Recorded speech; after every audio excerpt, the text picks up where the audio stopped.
नमस्कार, आप देख रहे हैं खबरों की खबर। मैं हूं आपके साथ सुमित अवस्थी। बच्चों पर पढ़ाई और प्रवेश परीक्षाओं का बेतहाशा दबाव जानलेवा होता जा रहा है। इंजीनियर, डॉक्टर, आईएएस बनाने की अंधी दौड़ लाखों बच्चों की जिंदगी से अब खेल रही है। घर, समाज और शिक्षण संस्थाओं के माहौल ने ऐसे लाखों बच्चों के मनों को कुछ इस तरीके से ढाल दिया है, उनके दिमाग में इस तरह भर दिया है कि अगर वो किसी एक खास परीक्षा में पास नहीं हुए तो उनकी जिंदगी बेकार है। ये नकारात्मक सोच देश की युवा पीढ़ी की उज्जवल संभावनाओं को बर्बाद कर रही है। उनके अंदर हताशा, निराशा भर रही है, उन्हें डिप्रेशन में डाल रही है।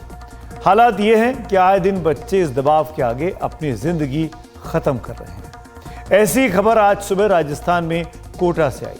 वही कोटा जो कोचिंग इंस्टीट्यूट्स की फैक्ट्री है। 18 साल की एक बच्ची निहारिका ने कोटा के अपने घर में फांसी का फंदा लगाकर खुदकुशी कर ली।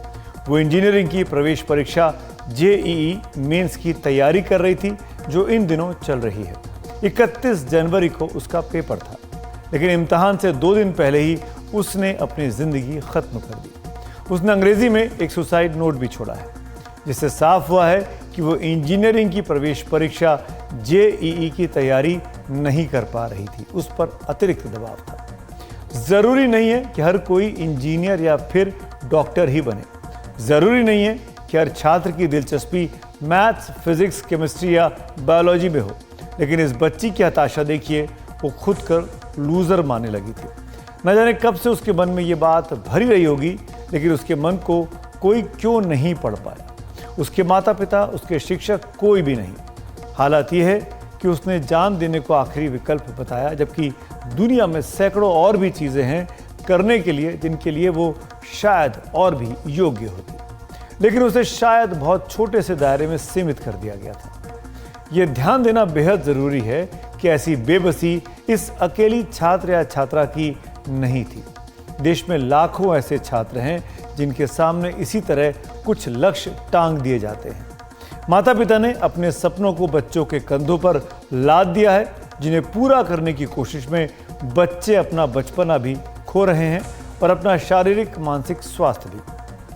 6 दिन पहले की तो बात है, कोटा में ही मेडिकल की प्रवेश परीक्षा नीट की तैयारी कर रहे एक और छात्र ने अपने हॉस्टल के पंखे से लटककर खुदकुशी की थी। पिछले कुछ सालों में कोटा में छात्रों की खुदकुशी का ये सिलसिला लगातार तेज हुआ है।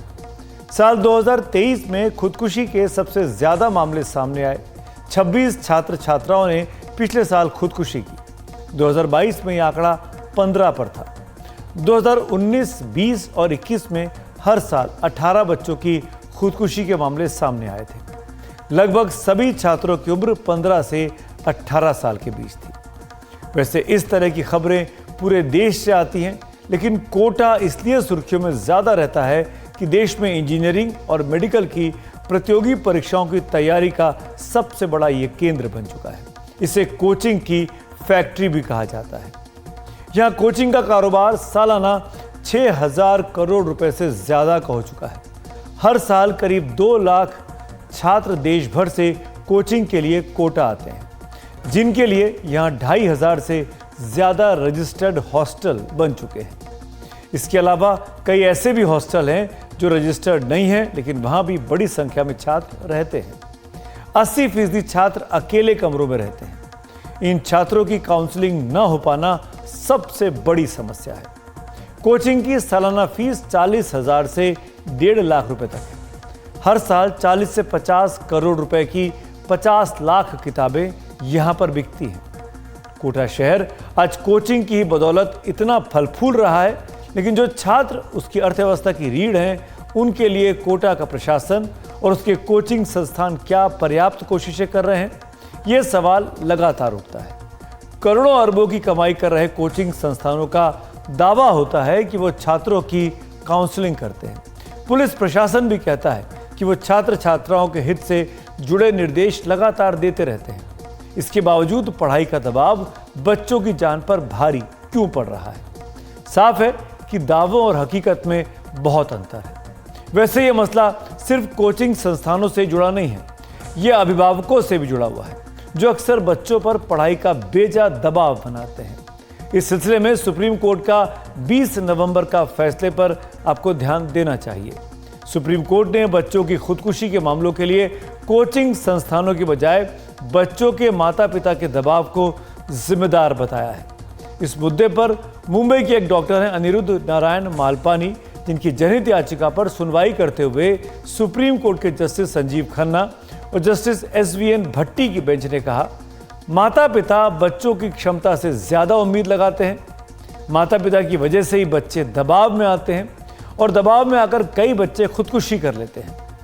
जनहित याचिका में कोचिंग संस्थानों पर आरोप लगाया गया था कि उनके कारण ही बच्चे खुदकुशी के लिए मजबूर होते हैं और उन पर लगाम लगाई जाए, लेकिन सुप्रीम कोर्ट ने कहा कि इसके लिए कोचिंग संस्थानों को दोष देना ठीक नहीं है, बल्कि माता पिता की बड़ी उम्मीदें पूरी न होना बच्चों को जान देने पर मजबूर कर देती है। सुप्रीम कोर्ट ने कहा, हमने से अधिकतर नहीं चाहेंगे कि कोचिंग इंस्टीट्यूट हों, मगर स्कूलों की हालत देखिए।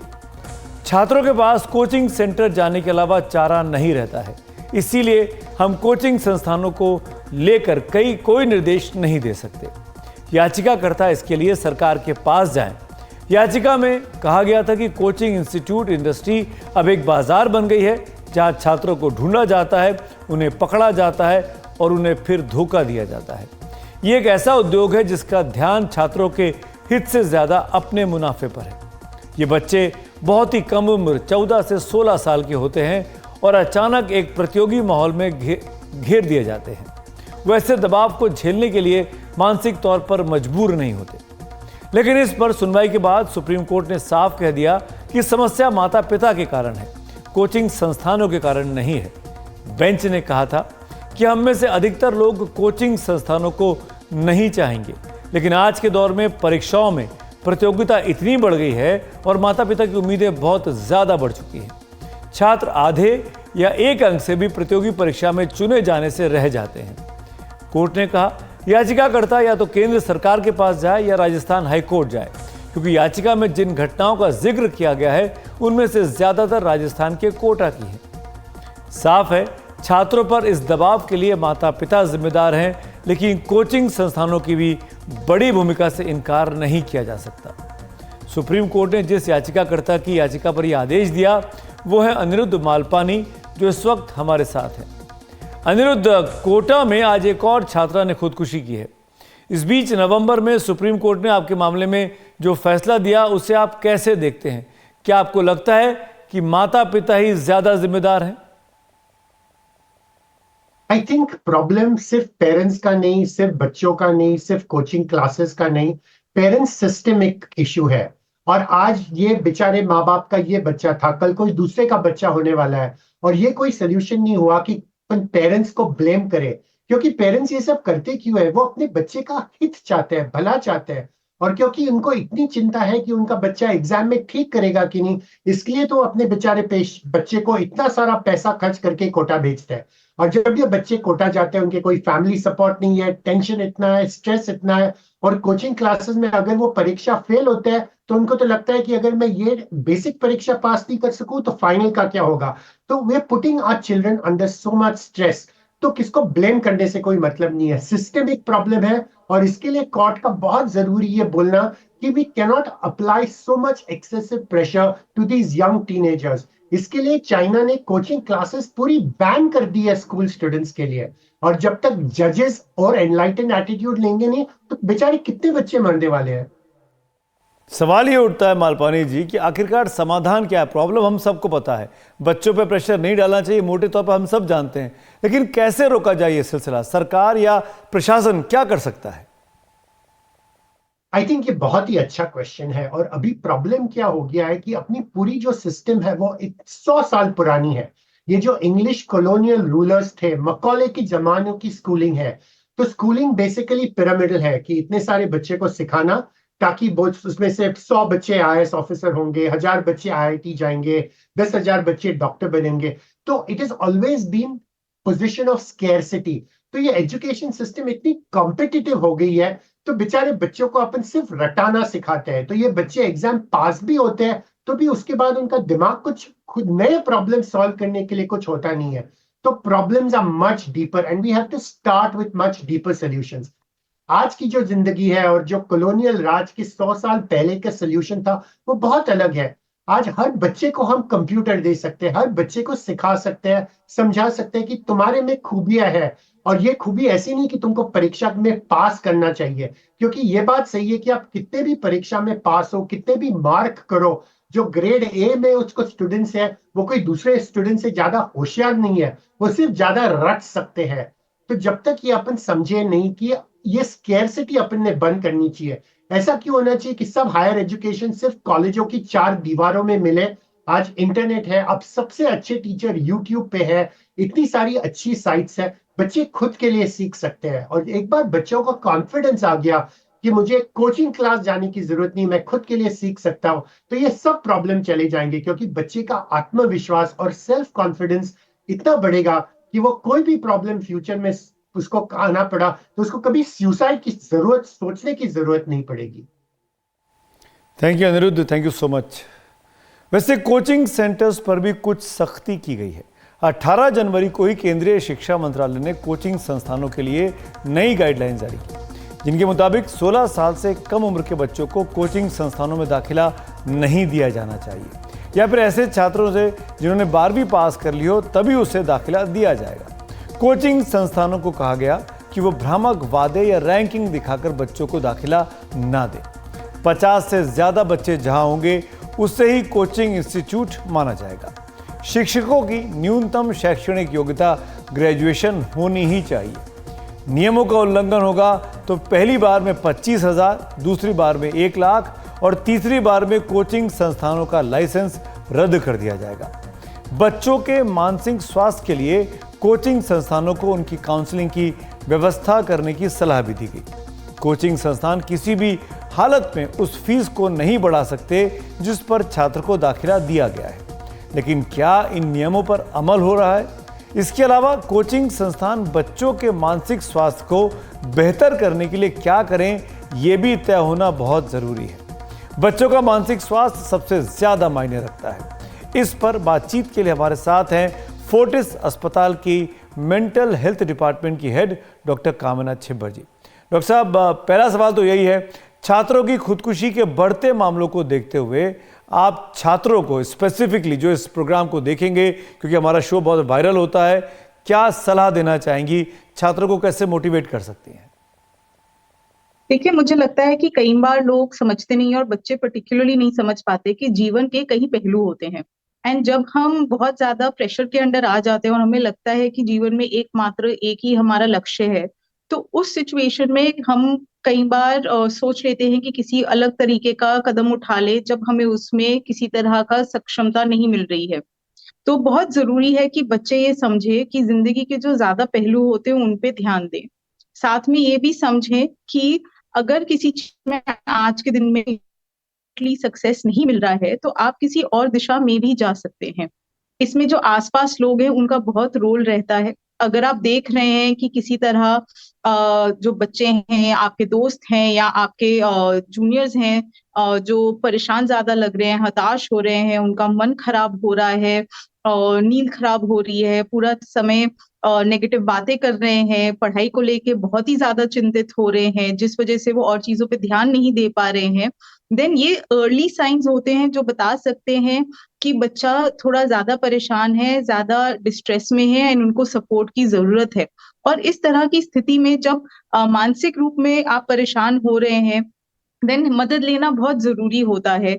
चाहे आप किसी एक्सपर्ट से मिलें, चाहे आप अपने आसपास जो लोग हैं उनसे बात करें, उनसे थोड़ा सा एक पर्सपेक्टिव लेने की कोशिश करें, या फिर अपनी तरफ से कोशिश करें कि आप उन सोचों को टैकल करें बजाय कि उनको और हावी होने दें अपने ऊपर।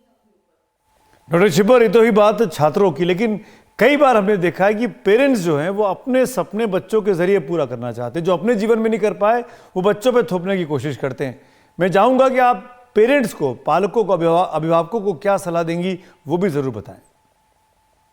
देखिए, जो भी अडल्ट हैं बच्चों के आसपास, उन सबका बहुत रोल रहता है। रोल सिर्फ आइडेंटिफिकेशन में नहीं है कि बच्चा किसी तरह से डिस्ट्रेस्ड है या स्ट्रेस में रह रहा है, बट रोल ये भी रहता है कि अगर आप जो बच्चों को जो सलाह दे रहे हैं आप उस पे गौर करें। अगर बच्चों के लिए कंपैरिजंस होंगे, अगर आप उनको बार बार धिक्कारेंगे, अगर आप उनको ताने देंगे कि आप अपने तरफ से सही से परफॉर्म नहीं कर रहे हैं, कोशिश नहीं कर रहे हैं, तो उससे जो है बच्चों का जो आत्मविश्वास होता है और उनका जो कॉन्फिडेंस होता है, होपफुलनेस होती है, वो कम हो जाती है। लगता है कि कहीं पे अपनी तरफ से समर्थ नहीं हो पाएंगे अपने लक्ष्य तक पहुंचने में। तो बहुत जरूरी है कि अगर आप बच्चों को फीडबैक देना चाहते हैं या उनसे बात करना चाहते हैं तो एक पॉजिटिव अप्रोच रखें, जहां पे आप उनको पॉइंट आउट करें कि क्या चीजों को आप ऑब्जर्व कर रहे हैं और किस तरह से वो उन चीजों को बेहतर मैनेज कर सकते हैं।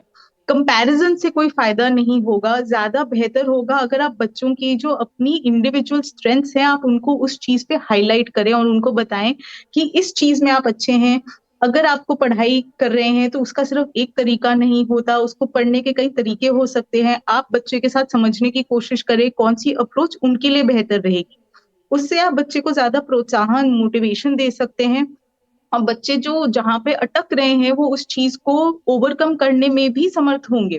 तो आपकी जो अप्रोच है उसमें आपको प्रॉब्लम सॉल्विंग अप्रोच लेनी है, बजाय कि आप और प्रेशर बच्चे पे क्रिएट करें या ज्यादा उनको नेगेटिविटी दें। पेरेंट्स का इसमें बहुत बड़ा रोल रहता है एंड बहुत जरूरी है। हम सिर्फ ये ना सोच सिर्फ एक ही तरह से जीवन में सक्सेस पा सकते हैं। सक्सेस पाने के लिए काफी तरह से आगे बढ़ा जा सकता है जिंदगी में एंड आज के जमाने में बहुत अपॉर्चुनिटीज अवेलेबल हैं जिनको जानना बहुत जरूरी है पेरेंट्स के लिए। शुक्रिया डॉक्टर छिब्बर इस बातचीत के लिए। कुल मिलाकर बच्चों को के अंदर नेगेटिविटी नहीं आनी चाहिए, उनको धिक्कारना नहीं चाहिए, उनको संभल कर कैसे आगे बढ़ें उस रास्ते पर ले जाने की जिम्मेदारी पालकों की सबसे ज़्यादा है। उनका पॉजिटिव माइंडसेट बने रहे इसके लिए माता पिता को खास कोशिश करनी चाहिए। जैसे अच्छा एग्ज़ाम नहीं दे पाए, उसके पेपर के नंबर अच्छे नहीं आए, तो आप ये कह सकते हैं कि अगले वक्त में अच्छा हो जाएगा, आने वाले वक्त में अच्छा हो जाएगा। या किसी पेपर में अच्छा है तो कहते देखो तुम्हारा इस पेपर में तो अच्छा है, उसमें नहीं अच्छा है तो क्या हुआ। तो देखने का तरीका क्या है, नज़रिया क्या है, ये बहुत इंपॉर्टेंट होता है और इसी से बच्चे में कॉन्फिडेंस आता है। वैसे इस पूरे मामले में हमारी शिक्षा व्यवस्था की खामियों को भी नज़रअंदाज नहीं किया जा सकता।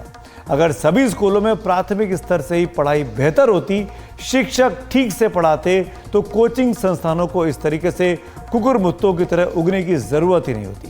टीचर्स पढ़ा नहीं पाते हैं, बच्चे पढ़ नहीं पाते हैं, इसीलिए पेरेंट्स के लिए मजबूरी होती है कि वो ट्यूशन में जाए, कोचिंग्स में जाए।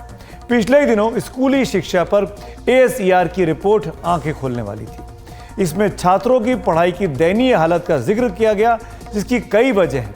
इनमें से एक वजह स्कूलों में शिक्षकों का स्तर भी है, जिस पर विचार होना बहुत ज़रूरी हो गया है। पिछले ही हफ्ते इस पर Tata institute of social sciences TISS की एक सर्वे रिपोर्ट आई है। रिपोर्ट का नाम है state of teachers, teaching and teacher educational report for India. इसके कई नतीजे हैं, इनमें से कुछ हम आपको बता रहे हैं। रिपोर्ट के मुताबिक 90% प्राइमरी स्कूल शिक्षकों के पास कोई ना कोई प्रोफेशनल सर्टिफिकेशन है, लेकिन सिर्फ 46% के पास ज़रूरी पेशेवर सर्टिफिकेट है, जैसे डिप्लोमा इन एलिमेंट्री एजुकेशन। ये प्राइमरी और अपर प्राइमरी शिक्षकों में शिक्षणों के लिए तैयार किया गया कोर्स है। इस डिप्लोमा को हासिल करने वालों में सिर्फ 32% ही ऐसे हैं जिन्होंने टीचर्स एलिजिबिलिटी टेस्ट यानी TET पास किया है। जिन्होंने TET पास भी किया, उनमें भी सिर्फ 15% ने इस इम्तिहान में 60% या उससे ज़्यादा अंक हासिल किए हैं। यही नहीं, गणित जैसे विषय में प्राइमरी शिक्षकों की जानकारी का स्तर भी बहुत कम है। TET में गणित विषय में औसत स्कोर 46% तक रहा। इसके अलावा स्कूलों में छात्रों के लिए सुविधाएं, शिक्षकों की तनख्वाह, शिक्षकों और छात्रों का अनुपात भी ऐसे मुद्दे हैं जिनमें तमाम कमियां हैं और इन पर गंभीरता से विचार होना ही चाहिए। बढ़ते हैं अगली खबर की ओर। पड़ोसी देश मालदीव्स के राष्ट्रपति मोहम्मद मोइज़ू की मुश्किलें बढ़ती जा रही हैं। अपने देश में भारत विरोधी और चीन से करीबी की सियासत कर रहे मोइज़ू को राष्ट्रपति पद से हटाने के लिए अब उनके खिलाफ महाभियोग प्रस्ताव लाने की तैयारी हो रही है। इंडिया आउट का नारा दिया था, उसके दम पर चुनाव जीते थे मोइज़ू। चाइना के करीबी अपने आप को बताते हैं। दरअसल मालदीव की मुख्य विपक्षी पार्टी मालदीवियन डेमोक्रेटिक पार्टी यानी MDP और डेमोक्रेट्स मोइजू के भारत विरोधी रुख से बहुत नाराज हैं। यही वजह है कि जब राष्ट्रपति मोइजू की कैबिनेट के मंत्रियों को संसद से मंजूरी दिलाने की कार्रवाई चल रही थी तो सत्तारूढ़ गठबंधन को विपक्षी दलों के भारी विरोध का सामना करना पड़ा। हालात ये हो गए कि सदन में मारपीट और लात घूंसे तक चले। ये वायरल तस्वीरें आपने शायद देखी होंगी, लेकिन ये तस्वीरों के पीछे की कहानी भी आपको पता होनी चाहिए। क्यों मालदीव की संसद में लात जूते चले, एक दूसरे के बाल पकड़कर खींचे गए। ये सारे के सारे पार्लियामेंटेरियंस हैं, संसद है। चीन और भारत का एंगल भी इस कहानी में है। पहले देखिए उसी पर मेरे सहयोगी उमा शंकर सिंह की ये रिपोर्ट।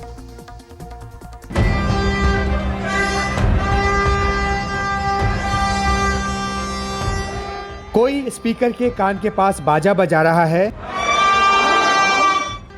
तो कोई किसी को जमीन पर गिराकर उसके बाल खींच रहा है।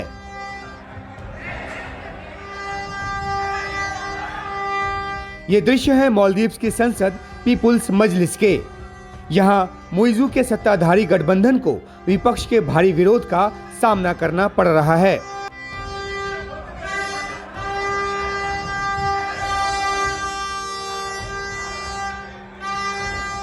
मोइजू ने 22 सदस्यीय कैबिनेट का गठन किया, जिस पर संसद की मुहर लगनी थी। लेकिन मुख्य विपक्षी पार्टी मालदीवियन डेमोक्रेटिक पार्टी ने 18 मंत्रियों के नामों को मंजूरी तो दी, लेकिन 4 प्रमुख मंत्रियों के नाम को मंजूरी देने से मना कर दिया। एक और विपक्षी पार्टी डेमोक्रेट्स ने विदेश मंत्री मूसा जमीर सहित 3 और मंत्रियों के नामों पर विरोध जताया। 87 सदस्यों वाली संसद में इन दोनों पार्टियों के 56 सांसद हैं। इनकी मंजूरी के बिना कैबिनेट पर मुहर मुमकिन नहीं है। मामला हाथ से निकलता देखकर राष्ट्रपति मोइजू की प्रोग्रेसिव पार्टी ऑफ मालदीव्स और उसकी सहयोगी पीपुल्स नेशनल कांग्रेस के सांसदों ने संसद की कार्यवाही ठप करने की कोशिश की। वे स्पीकर की तरफ बढ़े, जिनको विपक्षी दल के सांसदों ने रोका और मामला हाथापाई तक चला गया।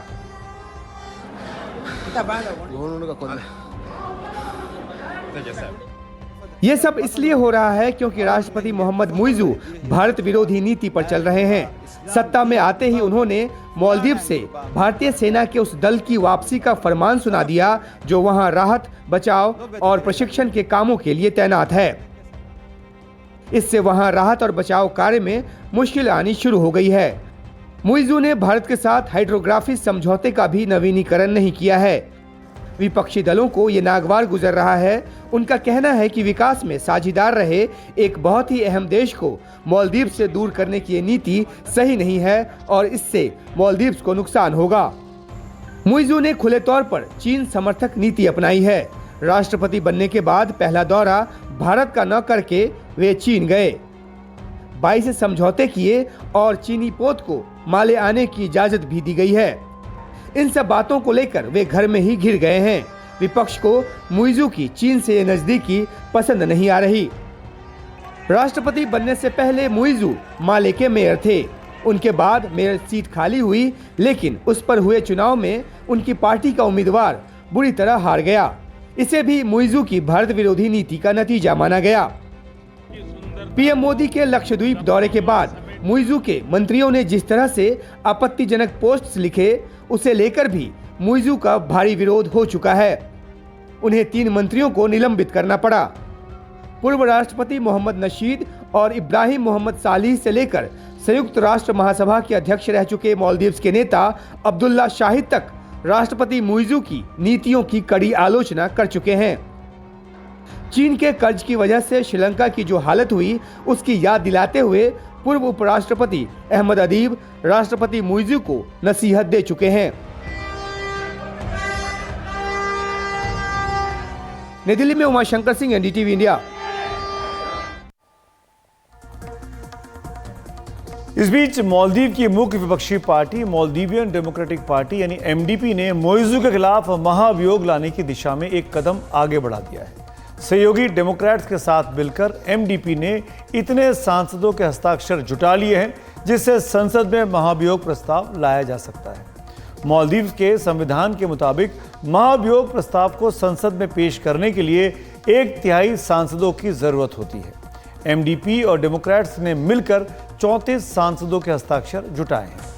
मालदीव की संसद, जिसे मजलिस कहा जाता है, उसमें मोइजू की पार्टी पीपीएम और सहयोगी पीएनसी अल्पमत में है, जबकि मालदीवियन डेमोक्रेटिक पार्टी बहुमत में है। मजलिस में कुल 87 सदस्य हैं। इन 87 में से मोइजू की पार्टी पीपीएम और पीएनसी के पास 31 सांसद हैं। इनमें से 7 सांसद मंत्री बन गए या सरकारी पदों पर चले गए। मजलिस की जनरल पर्पस कमेटी का सुझाव है कि राष्ट्रपति के खिलाफ महाभियोग के लिए इनको वोट करने का अधिकार नहीं होना चाहिए जो मंत्री बन चुके हैं। अगर यह सुझाव मान लिया जाता है तो फिर मजलिस में सांसदों की तादाद 80 ही रह जाएगी। महाभियोग प्रस्ताव पास करने के लिए 2/3 बहुमत चाहिए। 80 सांसदों के हिसाब से यह तादाद 54 होती है। एमडीपी के पास 43 सांसद हैं और सहयोगी डेमोक्रेट्स के पास 13 सांसद हैं। दोनों को मिला लें तो यह आंकड़ा 56 पर आता है। ऐसे में मोइजू सीधे सीधे मुश्किल में नजर आ रहे हैं। लेकिन अगर जनरल पर्पस कमेटी का सुझाव नहीं माना जाता है तो फिर महाभियोग का फैसला 87 वोटों के आधार पर होगा। उस सूरत में संसद में महाभियोग प्रस्ताव पास करने के लिए 58 वोटों की जरूरत होगी। एमडीपी और डेमोक्रेट सांसदों की तादाद 56 है, जो 2 कम है। विपक्षी गठबंधन ने अगर किसी तरह 58 का आंकड़ा छू लिया बाकी और सांसदों की मदद से, तो मोइजू मुश्किल में पड़ सकते हैं।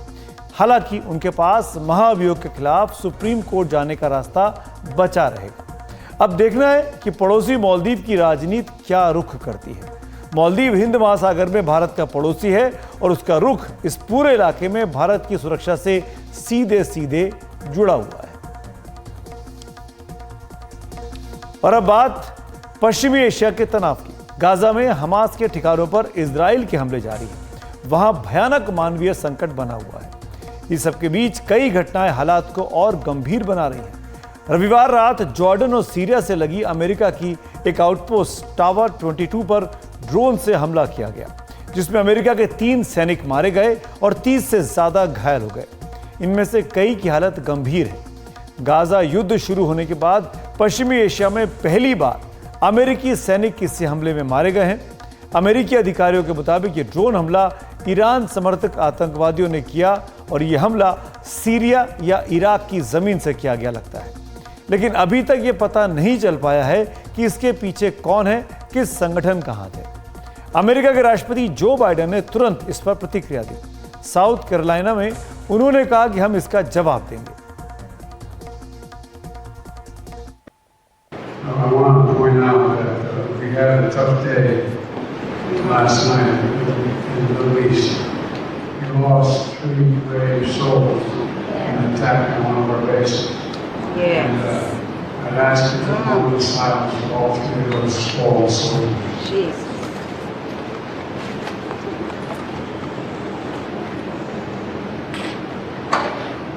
And we shall respond. God bless you all. Thank you for allowing me to be here. America अपने लोगों का बदला लेने के लिए जाना जाता है। उधर ईरान ने अमेरिका के आरोपों को आधारहीन बताते हुए साफ किया कि उसका इन हमलों से कोई लेना देना नहीं है। ईरान के विदेश मंत्रालय के प्रवक्ता नासेर कनानी ने आज कहा कि स्थानीय अमेरिकी विरोधी ग्रुप अपनी कार्रवाइयों के लिए ईरान से आदेश नहीं लेते। उन्होंने कहा कि हम मानते हैं कि इस इलाके को और ज्यादा तनाव या नए युद्ध की जरूरत नहीं है। इस बीच समाचार चैनल अल जजीरा के मुताबिक एक हथियारबंद संगठन the Islamic resistance in Iraq ने हमले की जिम्मेदारी ली है। The Islamic resistance in Iraq Iran समर्थित हथियारबंद संगठन है। अल जजीरा की रिपोर्ट के मुताबिक गाजा पर इजराइल के हमले के विरोध में इस हथियारबंद संगठन ने अमेरिकी ठिकानों पर यह हमला किया। इस हमले से पहले गाजा पर इजराइल के हमले से नाराज हूती विद्रोही भी आए दिन लाल सागर और पश्चिमी अरब सागर में कार्गो शिप को निशाना बना रहे हैं, खासकर वो शिप जो अमेरिका से जुड़े हुए हैं या इजराइल के साथ व्यापार करते हैं। पश्चिमी एशिया के इस पूरे तनाव पर ज्यादा बातचीत के लिए हमारे साथ अंतर्राष्ट्रीय मामलों के जानकार ब्रह्म चलानी साहब जुड़ रहे हैं। ब्रह्म साहब, मेरा पहला सवाल आपसे ये, अमेरिका पर इस हमले के पीछे कौन हो सकता है और उसकी क्या रणनीति होगी? ईरान ने तो कहा है कि उसकी इसमें कोई भूमिका नहीं है। अमेरिका और ईरान के बीच एक प्रॉक्सी युद्ध चल रहा है। दोनों प्रॉक्सीज यूज कर रहे हैं एक दूसरे के खिलाफ। हुतीज हो यमन में या मिलिशियाज हो सीरिया में, ये ईरान के प्रॉक्सीज हैं।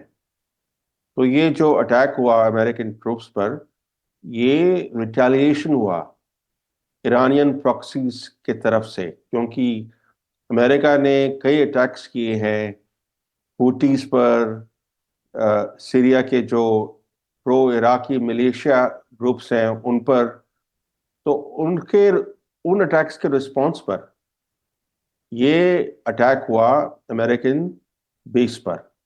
अब अगर अमेरिका दोबारा रिटेलिएशन करता है तो उससे क्या होगा कि ये जो युद्ध चल रहा है इजराइल का गाजा में, इस युद्ध का बढ़ना, फैलना, वो उसका जो रिस्क है वो बढ़ जाएगा। ये अमेरिका के हित में नहीं है कि ये युद्ध, इजराइल का युद्ध फैल जाए दूसरे एरियाज में। मगर जो अमेरिकन पॉलिसी है इस समय, जिस तरह से अमेरिका इन्वॉल्व हो गया है मिडिल ईस्ट में मिलिट्रली, उससे खतरा ये पैदा हो गया है कि ये इजराइल का युद्ध बढ़ सकता है, फैल सकता है। तो ये हमला जो कि पश्चिमी एशिया में शांति बहाली की कोशिशों पर आपको क्या लगता है कितना असर डालेगा? मिडिल ईस्ट अब तो काफी वॉलेटाइल, काफी टर्बुलेंट हो गया है। यहाँ पर शांति की कोई प्रॉस्पेक्ट नहीं है इस समय, क्योंकि जिस तरह से इजराइल ने अपना युद्ध एडवांस किया है गाजा में, जिस एक्सटेंट तक डिवास्टेशन हुआ है गाजा में, काफी सारे एरियाज नष्ट हो गए हैं गाजा में। तो ये जो शांति की बात इस समय लगती नहीं कि ये काफी ये इट विल गो एनीवे। मगर जो बड़ी बात ये है कि इस समय दो युद्ध चल रहे हैं, एक यूक्रेन में और एक इजराइल का युद्ध गाजा में। अब दो युद्ध के बजाय एक तीसरे युद्ध का खतरा आगे आ गया है, वो है चीन का ताइवान के खिलाफ अटैक। अगर इस तरह का अटैक होता है ताइवान पर, तो आप देखिए कि पूरे दुनिया में इसकी बहुत ज़बरदस्त इम्प्लीकेशंस होंगे, क्योंकि ताइवान एक छोटा देश, छोटा मुल्क तो है, मगर दुनिया का सबसे बड़ा चिप मेकिंग कंट्री है। यहाँ पर करीब 80% एडवांस चिप्स ताइवान में बनते हैं। तो ये दो युद्ध चल रहे हैं और तीसरे युद्ध का भी खतरा भी खड़ा हो गया है। शुक्रिया अतर बात करने के लिए, वक्त निकालने के लिए। अगली खबर की ओर बढ़ते हैं। मराठा आरक्षण को लेकर महाराष्ट्र की एकनाथ शिंदे सरकार की अधिसूचना का विरोध अब सरकार के अंदर से ही हो गया है। केंद्रीय मंत्री नारायण राणे के अलावा शिंदे सरकार में मंत्री छगन भुजबल ने भी मराठाओं को ओबीसी के तहत आरक्षण देने की अधिसूचना को रद्द करने की मांग की है। एक तरीके से अपनी सरकार के खिलाफ बगावत का बिगुल फूंका है। यही नहीं, राज्य भर में ओबीसी समाज ने सरकार के खिलाफ अब मोर्चा निकालने का ऐलान कर दिया है। ओबीसी समाज की घोषणा शिंदे सरकार का नया सरदर्द बन सकती है। मुंबई से रौनक कुकड़े की एक खास रिपोर्ट। मराठा आरक्षण की अधिसूचना को लेकर अब सरकार के भीतर ही तलवारें खिंच गई है। शिंदे सरकार में मंत्री छगन भुजबल ने कहा है कि ये ओबीसी को नुकसान पहुंचाने वाला काम है। भुजबल ने एनडीटीवी से खास बातचीत में कहा कि इस मुद्दे पर वह आवाज उठाएंगे, भले उनको मंत्री पद भी छोड़ना पड़े। अगर हमको मंत्री पद का डर था, तो हम इतने खुलेआम से तो नहीं बोलते ना।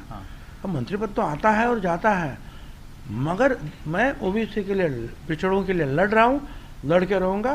क्या शायद वो विधायक हो ना हो, मंत्री हो ना हो, हमें कोई चिंता नहीं। मैं 35 साल का ये व्रत मैंने हाथ में लिया, वो मैं नहीं छोड़ूंगा। मेरा आपसे जिसको जो करना है वो करे।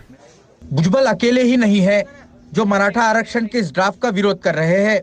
केंद्रीय मंत्री नारायण राणे और बीजेपी नेता पंकजा मुंडे ने भी सरकार के इस कदम को गलत बताया है। राणे ने एक्स पर लिखा है कि मराठा समाज को ओबीसी के तहत आरक्षण देने के फैसले से मैं असहमत हूँ। इस फैसले से ऐतिहासिक परंपराओं से जुड़े मराठा समाज की छवि को नुकसान होगा और ओबीसी समाज के आरक्षण को भी नुकसान होगा। दरअसल मराठा आंदोलनकर्ता मनोज जरांगे पाटिल ने आंदोलन वापस लेने के लिए शर्त रखी थी कि अगर सरकार अधिसूचना जारी करे कि जिन मराठाओं के पास कुणबी होने के प्रमाण पत्र है उनके सगे संबंधियों को भी ओबीसी प्रमाण पत्र मिलेगा। उधर सीएम एकनाथ शिंदे ने कहा है कि वो छगन भुजबल की गलतफहमियों को दूर करेंगे। यामध्ये कुठल्याही ओबीसी समाजावर इतर कुठल्याही समाजावर अन्याय होणार नाही। ओबीसी समाज को आरक्षण का बिल्कुल नुकसान नहीं होगा। छगन भुजबल की गलतफहमियों को हम दूर करेंगे। त्यामुळे छगन भुजबळ आमचे सहकारी मंत्री आहेत। जानकार मानते हैं कि सरकार ने अधिसूचना का ड्राफ्ट जो जारी किया है जिसमें सगे संबंधियों को भी इसमें आरक्षण का लाभ दिया जाएगा, इसमें अब तक सरकार ने यह स्पष्ट नहीं किया है कि सगे संबंधियों की परिभाषा क्या होगी। इतना ही नहीं तो बड़ा सवाल ये भी है कि संविधान की कसौटी पर क्या वाकई में मराठाओं को ओबीसी के तहत इस तरह से आरक्षण दिया जा सकता है, ये एक बड़ा सवाल है। लोकसभा चुनाव से पहले ओबीसी समाज के मन में पैदा हुआ डर सरकार के लिए नया सिरदर्द साबित हो सकता है। अब देखना होगा कि सरकार इससे कैसे रास्ता निकाल पाती है। मुंबई से कैमरा पर्सन अमित पवार के साथ रौनक कुकड़े, एनडीटीवी इंडिया के लिए।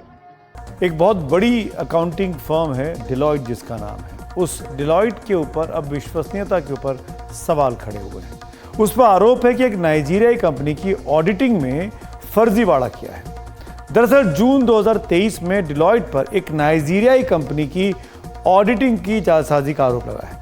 टिंगो नाम की इस कंपनी का कैश बैलेंस डिलॉयट के मुताबिक $462 मिलियन था, $462 मिलियन। जबकि सिक्योरिटी एंड एक्सचेंज कमीशन की जांच से पता चला कि इस कंपनी के खाते में बस $50 थे। इसके बाद डिलॉयट के कामकाज पर सवाल उठ रहे हैं। कंपनी से जुड़े विवाद के पुराने पिटारे भी अब खुल चुके हैं। बात करेंगे एक एक करके। दिसंबर 2023 में सिक्योरिटी एंड एक्सचेंज कमीशन ने टिंगो ग्रुप सहित 4 अमेरिकी कंपनियों पर अपना खाता बढ़ा चढ़ाकर दिखाने का और निवेशकों से धोखा करने का आरोप लगाया। इससे अलग 2018 में डिलॉयट पर एंड टच एलएलपी को फॉल्स क्लेम्स एक्ट के तहत आरोप लगे थे। इसका निपटारा करने के लिए $149.5 मिलियन देने पर सहमत होना पड़ा था। कानून मंत्रालय ने आरोप लगाया कि डिलॉयट के ऑडिटर्स जानबूझकर तय कसौटियों से अलग हुए और टीबीडब्ल्यू के फर्जीवाड़े से आंखें मूंद रहे हैं। मलेशिया में भी फोर्ब्स की एक रिपोर्ट के मुताबिक मलेशियन सॉवरेन वेल्थ फंड में घपले के मामले में इस कंपनी पर आरोप लगे। 2021 में डिलॉयट ने $80 मिलियन देकर यह मामला तब सुलझाया था। बात 2022 की है। 2022 में ब्रिटेन की फाइनेंशियल रिपोर्टिंग काउंसिल ने डिलॉयट एलएलपी और सिमोन मैनिंग पर पाबंदी लगाई थी। मामला 2015-16 में एसआईजी पीआईसी की ऑडिटिंग में गड़बड़ी का भी आया था। कंपनी पर 1.25 मिलियन पाउंड का वित्तीय जुर्माना लगा। अक्टूबर 2023 में अकाउंटेंट्स पर नजर रखने वाली कनाडा की नियामक संस्था सीपीए ओंटारियो ने डिलॉयट पर अनुशासन की कार्रवाई की, जिसने माना कि उसने पेशेवर व्यवहार के कायदों का उल्लंघन किया है। डिलॉयट को खर्च और जुर्माने के $1.59 मिलियन तब देने पड़े। ओंटारियो में ऑडिटर्स ने नवंबर 2016 से मई 2018 के बीच 930 से ज्यादा कागज बैक डेट पर तैयार किए थे। मार्च 2023 में चीन ने डिलॉयट टच तोतोमासु लिमिटेड के बीजिंग दफ्तर को 3 महीने के लिए बंद कर दिया था। उस पर 212 मिलियन युआन का जुर्माना लगाया। शिकायत चाइना ह्यूरोंग एसेट मैनेजमेंट कंपनी के साथ काम करते हुए ऑडिट में कमी की थी। चीन के वित्त मंत्रालय ने ह्यूरोंग की संपत्ति के मूल्यांकन में अनदेखी का आरोप लगाया, दस्तखत की जरूरत को भी नजरअंदाज करने का। नवंबर 2023 में ऑस्ट्रेलिया के फेडरल कोर्ट ने डिलॉयट के पेशेवर विशेषाधिकार के दावे के खिलाफ फैसला सुनाया था। मामला सिंगटेल ऑप्स पर साइबर अटैक की फॉरेंसिक जांच रिपोर्ट का था। अदालत ने पाया कि डिलॉयट रिपोर्ट के कई और मकसद थे। मई 2023 में भारत के सुप्रीम कोर्ट ने audit firm Deloitte Haskins and Sells LLP और बीएसआर एंड एसोसिएट्स एलएलपी के खिलाफ फैसला सुनाया। कहा कि किसी ऑडिटर के खिलाफ जांच बस इसलिए खत्म नहीं की जा सकती है कि इस्तीफा दे चुका है। मामला सीरियस फ्रॉड इन्वेस्टिगेशन ऑफिस द्वारा infrastructure leasing and financial services limited के पूर्व ऑडिटर्स के खिलाफ आपराधिक शिकायत का था। सुप्रीम कोर्ट ने हाई कोर्ट का यह व्यवस्था उलट दी कि ऑडिटर्स के इस्तीफे के बाद उनकी जांच नहीं हो सकती है। कहा कि किसी भी जांच को तार्किक नतीजे तक पहुंचना चाहिए। तो डिलॉयट की क्रेडिबिलिटी पर सवाल खड़े हुए हैं। तो आज खबरों की खबर में मेरे साथ फिलहाल इतना ही। Good night.